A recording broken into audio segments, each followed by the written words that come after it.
Welcome back to Cooking with Ash. Today I will be sharing a delightful and delicious barfi in the kitchen with you all. Diwali is right around the corner, so I know you guys are asking for all these delicious sweets, so that's what we're going to prepare today. So if you have a sweet tooth, this is the perfect recipe for you. I also want to give a big shout out to my Barbies girl, Camisa. Big shout out to you, my love. Thank you for all your love and support. I greatly appreciate it. You know what I'm saying? Barbie's girl, let's break heart. Okay, guys, so let's get into this delicious barfi recipe. It's quick, it's simple, and you're going to enjoy it. So let's go. Before we start the preparation of the barfi, you want to prep your pan. And here I'm using, a casserole dish. And I'm going to go ahead and lightly spray it.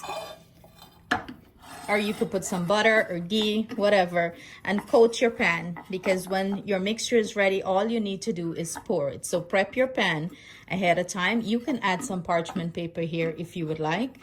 But today I'm not doing that. I'm just going to, lightly grease it. On to the next step. It's greased. I went ahead and chop up some pistachio because I'm going to top mine with pistachio, and I'm going to use some saffron strands or threads.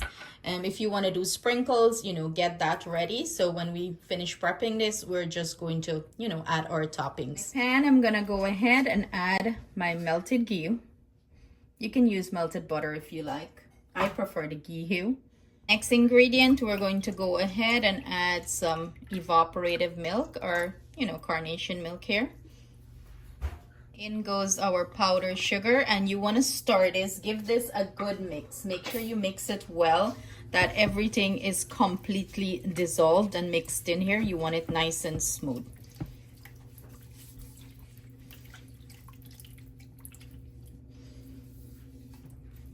Mixture, I'm going to go ahead and add some cardamom, the powder form, and I'm going to add some ginger here. I love the taste of ginger in my barfi, but it's optional if you don't like that. So you want to mix that in. No ginger powder. I would say fresh ginger because it brings out the taste better. And as you can see, it came up to a nice boil. You want to keep mixing this because you want it to be nice and smooth. Everything, blending nicely here. Now we're going to go ahead and add our milk powder, and I'm going to add my milk powder in batches and mix it in. So I want to ensure that everything is nice and smooth and that there's no clumps to it. So as you can see, I have my milk powder measure out here. I'm going to add it in batches, mix it in, and then I'm going to add the rest. And keep your heat on low. Low and slow we're doing this. So you want to mix this batch in until it's nice and smooth, that you're not seeing no milk powder, none at all. Mix it in smooth. You don't want a lumpy barfi.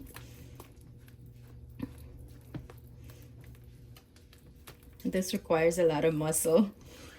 As you can see, there are still lumps in it, so that's why you're going to do it in batches and keep turning and mixing.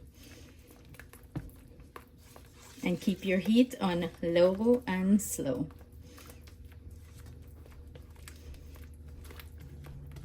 Now that we have that batch nice and mixed in, there is no clumps or anything big lumps of it, we're going to go in with the second set.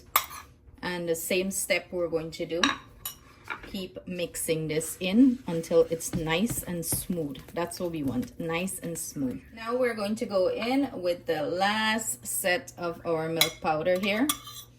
Again, I did this in, 3 batches, and you want to mix it in nice and smooth. It's a lot of mixing involved.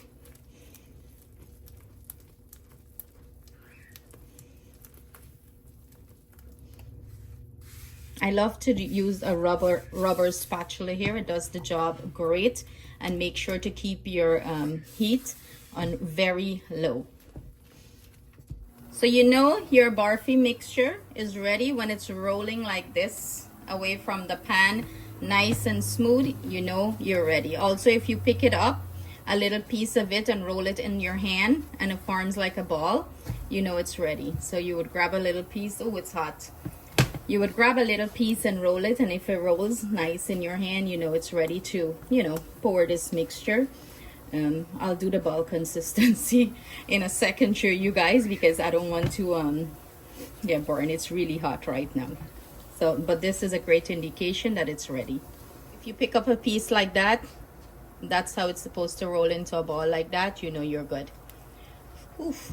Still decided to go and line the bottom of the pan with some parchment paper. Yes, I just feel like I have that instinct to line it today, right? So we're going to go ahead and pour our mixture in this pan and flatten it out. Let's grab this. Oop. It would have been awkward if it fell out of the pan, right? So we're gonna pour this in, get all of it in, and then we're going to proceed to, smooth that out, let it flatten out in the pan. You want it nice and even. I took a back of this, spatula, and I press it down. And now I'm going in with a spoon just to smooth the top out. But it doesn't matter because we're going to go ahead and add our pistachio. Let's do our saffron strands first before we add our pistachio. Break it up in pieces.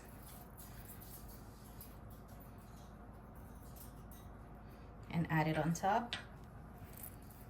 You can decorate your barfi however you like it.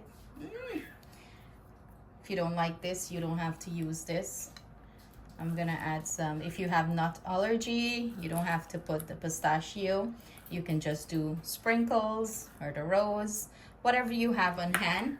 Now I'm gonna take the back of the spoon and just press down our pistachio. So, as this set, when we cut into it, we don't want the pistachio start to run away from the barfi, right? Like the song Hit and Run, we don't want that. So we're just gonna take the back of the spoon and tap on it so everything, sits nice on the barfi. And we're just going to let this completely cool down and set in our pan. Barfi takes a little bit to set, and it depends on, your temperature and the kind of milk powder you use. I use the brand Anchor here.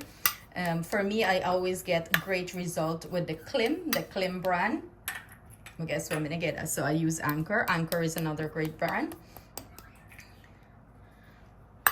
Put pistachio, man, and just tap it down and let it sit. And another thing I want to mention, when making your barfi on the stove, when you're turning it, and if you see that it's not getting to the consistency that you should get, you add a little bit more milk powder, because everyone milk powder is a little bit different. You can add a little bit more, but you want to make sure that when you add it, you turn it and mix it really, really well so it's nice and smooth inside, because the texture of the milk powder and stuff like that can affect the result. That's another thing I want to add. We're gonna let this sit and completely cool down before we do anything to it. But look how beautiful she's looking. Well, this is what our barfi is looking like after setting for about maybe an hour or so. I have it here. I went ahead and marked it, so I'm gonna remove it and show you what it's looking like inside. But look at that, beautiful. I have Justin gonna go in and taste the barfi, but this is what it's looking like. Go ahead and break it here. Break it here. Let's see. Wait. Okay, go ahead. Look at that, guys. Beautiful on the inside. Perfect snap. That's soft and sweet. It's not too sweet because I didn't put a lot of sugar. Good. Yeah. Good. Perfect amount of sugar. Yeah. I feel like this barfi is such perfect texture. It melts in your mouth. Look at it. Look how beautiful it is. Go ahead, take a bite. See? So soft. Beautiful. I hope you guys enjoy this recipe. I hope you give it a try. Thank you so much for joining us in the kitchen, and we're going to enjoy every bite of this barfi.